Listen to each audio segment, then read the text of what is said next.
Rural MLA Kotareddy Sridhar Reddy గారి తనయ అయినటువంటి సాయి వైష్ణవి ఈరోజు ప్రెస్ మీట్ పెట్టడం సంచలనంగా మారింది. ఇన్ని రోజులుగా ప్రెస్ ముందుకు రాకుండా నాన్న గెలుపు కోసం వెనకుండి నడిపిస్తున్నటువంటి కూతురు ఈరోజు ముందుకు వచ్చి అభివృద్ధి గురించి చెప్పడం అందరినీ ప్రశ్నార్థకంగా మార్చింది. ఈ విషయం మీద తాను ఏం చెప్తుందో మనం ముందున్నటువంటి వైష్ణవిని అడిగి తెలుసుకుందాం. ఈరోజు ప్రత్యేకంగా మీరు ప్రెస్ మీట్ పెట్టడం, ప్రెస్ ముందుకు రావడం, నాన్న అందరినీ ఆహ్వానించడం ఏదంటారు? ఈ వేదిక దేనికి కారణం అంటారు? నేను లాస్ట్ ఇయర్ మే 11వ తేదీ, నా బాగా డేట్ కూడా గుర్తుంది, మే 13 పోలింగ్, మే 11 19వ డివిజన్ మదన్ గారి డివిజన్కి వెళ్ళి ఆ రోజు చాలా అభివృద్ధి పనులు శంకుస్థాపన ముందర మాట్లాడాను మీడియాతో. ఆ రోజు అభివృద్ధి దాని గురించి, రాష్ట్ర పరిస్థితుల గురించి మాట్లాడాను. ఈ రోజు కూడా వచ్చి మాట్లాడాను.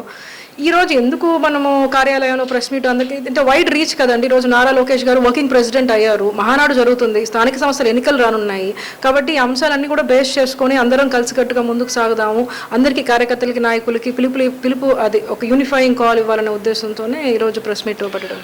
నాన్న మాకు మొదటి నుంచి తెలుసు, ఆయన ఉద్యమాలతో పోరాటంతో రాజకీయాల్లోకి వచ్చాడు, విద్యార్థి నాయకుడి నుంచి కూడా. ఆయన ఈరోజు మీ అందరికీ కార్పొరేట్ వేసాడు. ఆ కార్పొరేట్ మీద మీరు అందరూ ఈ రాజకీయాన్ని పెత్తనం చేయాలనుకుంటున్నారా, లేదు ఉన్నటువంటి కార్యకర్తల్ని కానీ అలాగే రూరల్లో ఉండేటువంటి సమస్యల మీద నాన్నలాగా పోరాడాలనుకుంటున్నారా? పెత్తనం అయితే ఇప్పుడు దాన్ని ఎప్పుడు చేయలేదండి. గతంలో ఫ్యూచర్లో కూడా చేస్తానని నేను అనుకోవడం లేదు. ఒక చిన్న విషయం, పెత్తనం చేస్తే మా నాన్న మమ్మల్ని ఏం చేస్తారో నాకన్నా మీకైకే బాగా తెలుసు. అంటే మా నాన్న చాలా క్లియర్గా ఉంటారండి. వ్యక్తిగతంగా ఒక తండ్రిగా నన్ను కానీ మా అక్కని కానీ చాలా బాగా చూసుకుంటారు. కానీ రాజకీయంలో కానీ మేము వచ్చి పెత్తనాలు చేస్తున్నామని తెలిస్తే ఎవరిని స్పేర్ చేయరు. అది ఎవరైనా కూడా ఎవరిని స్పేర్ చేయరు. నానేమో తమ్ముడిని ప్రకటించాడు ఎమ్మెల్యేగా, నా తర్వాత నా వారసుడు అని చెప్పి గిరిధర్ రెడ్డి గారిని ప్రకటించారు. ఇప్పుడు మీరు రావటం కొత్త అనుమానాలకు దారితీస్తూ ఉంది. అంటే ఆ స్థానంలో మీరు రేపు లేడీ అయితే మీరు పోటీ చేయాలంటే కార్పొరేషన్లో ఏమైనా పోటీ చేస్తారా, ఏమైనా ఒక ఐడియాతో మీరు ముందుకు వచ్చారా? ఈరోజు ఎప్పుడు కూడా గతంలో మేము తిరిగింది కూడా కష్టపడడానికి. ఇప్పుడు కూడా ఏమైనా మా గోల్ ఏంటంటే కష్టపడాలని.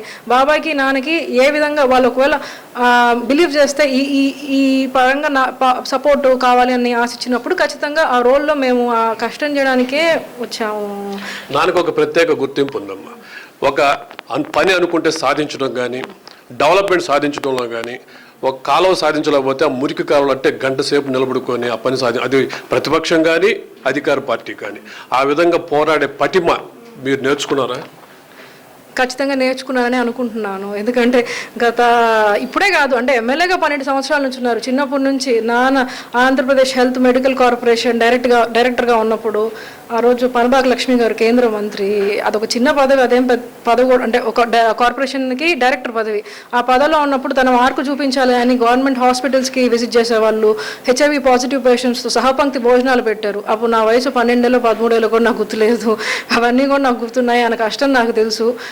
కాబట్టి కష్టం చూస్తా, ఆ కష్టాన్ని చెడ్డ పేరు తీసుకురాకూడదనే మా ఉద్దేశము, అంతే. ఇప్పుడు హైదరాబాద్లో ఉన్నారు. ఇప్పుడు మీరు రాజకీయాల్లోకి వస్తే రూరల్లో నాన్న పాత్ర పోషిస్తారా? ఈ రాజకీయాలంటే మహిళలు కానీ ఎవరైనా కూడా సెన్సిటివ్గా ఉంటాం. విమర్శలు ప్రతివిమర్శలు చేయడంలో నాన్న సింహంలో అంటాడు. ఆ పాత్రలో మీరు ఎట్లా ఉంటారు? ఒక లేడీగా మీరు ఎంతవరకు న్యాయం చేయగలుగుతారు? నేను ఎవరి పాత్రలో తీసుకునేదానికైతే ఇక్కడికి రాలేదు. కేవలం నా పాత్రలో నేను ఉంటాను, అంతే.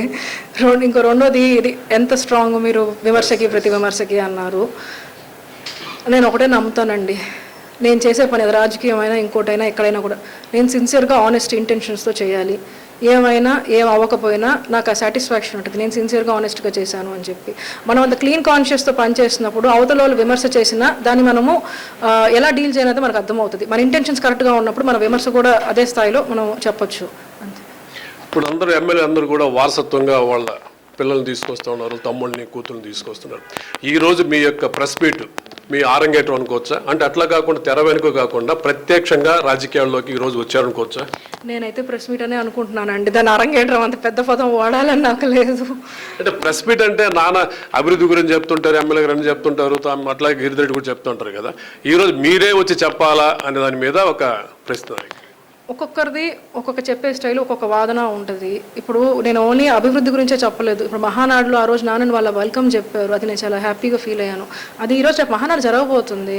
ఆ తెలుగుదేశం పార్టీ కార్యకర్తలు ఆ రోజు ఎవరైతే నాన్నని వాళ్ళు నాన్న ఫస్ట్ దూరం జరిగి తెలుగుదేశం పార్టీలో వచ్చినప్పుడు ఫస్ట్ సపోర్ట్ చేసింది నెల్లూరులోనే కాదు, రాష్ట్రం అంతటా కూడా ఎక్కువ మొదటి సపోర్ట్ చేసింది అన్ని జిల్లాల్లో ఉండే సాధారణ తెలుగుదేశం పార్టీ కార్యకర్తలు. ఆ సోషల్ మీడియా కానీ ఫోన్స్ కానివ్వండి, ఏది కానీ కూడా వాళ్ళ కంప్లీట్ సపోర్ట్ ఇచ్చారు. మహానాడులో అది విజిబుల్గా చూపించారు. గత మహానాడులో ఈరోజు అప్పుడు దాకా కాము ఉన్న వాళ్ళు ఒక సడన్గా ఒక తండ్రస్ వెల్కమ్ ఇచ్చారు. అది వాళ్ళకి నా నుంచి నేను ఒక ధన్యవాదాలు చెప్పుకోవాలి. రేపు మహానాడు వస్తుంది, ధన్యవాదాలు చెప్పుకోవాలి. చివరికి ఒకే ప్రశ్న అమ్మా, అర్ధరాత్రి ఫోన్ చేసిన, సోషల్ మీడియాలో కూడా సమస్య చెప్పిన వెంటనే ఎమ్మెల్యే గారు స్పందిస్తారు, దాని మీద ఆయన పరిష్కారం తెలియజేస్తారు. అలాంటి రెస్పాన్సిబిలిటీలో ఎమ్మెల్యే గారి మీద మీ నాన్నగారు కూడా మీకు నచ్చిన విషయం ఏంటి రాజకీయంగా? నచ్చిన విషయమా? అందరికీ అందుబాటులో ఉండడము, తను ఎలాంటి ఒక సిచ్యువేషన్ నుంచి కూడా ఆయన చేయాలనుకునే తన లక్ష్యాన్ని చేరుకోగలుగుతారు.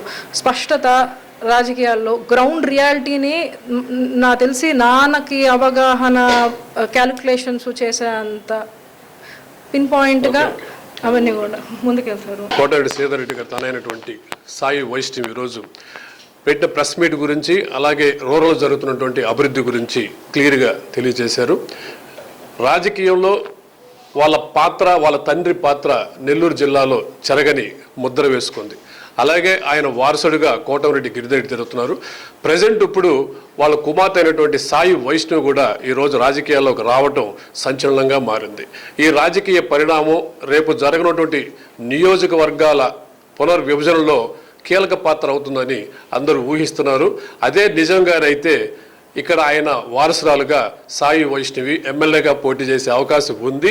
అలాగే కార్పొరేషన్లో కూడా అవకాశం ఉందనేటువంటి ప్రచారం అప్పుడే జోరందుకుంది. కెమెరామెన్ కోటేశ్వరరావుతో స్టార్ 9 టీవీ, భూషణ్ రెడ్డి, నెల్లూరు.